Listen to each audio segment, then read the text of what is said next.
Under the noonday sun in Guatemala City, 3 teenage boys look after a vegetable garden. Abandoned at birth, the boys have grown up in the Hogar Rafael Ayau, a privately run Christian Orthodox children's shelter.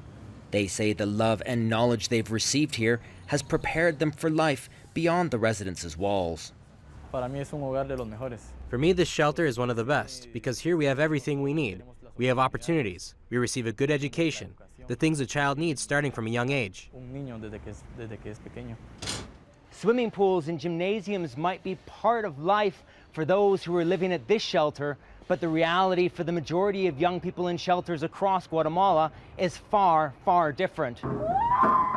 Last month, 41 teenage girls were killed by a fire at a government-run children's home outside Guatemala City.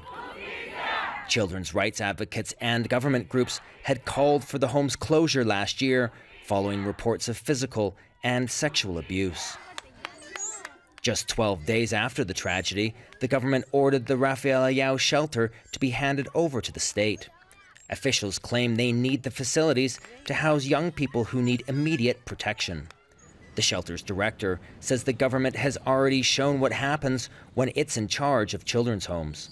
Fearing the loss of 20 years of work, she's taking their battle to the courts. If our shelter closes, so does our school for special needs kids, and so do our trade schools, which 300 youths attend. If we don't help educate these youths in the future, they'll become gang members on the streets. Officials tasked with supervising shelters wouldn't comment on the case, but admitted public institutions are failing. The truth is that the conditions in public homes are far from the standards the National Adoption Council has established to house children already in the process of protection.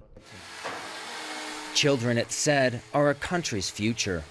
But in Guatemala, that future isn't always bright.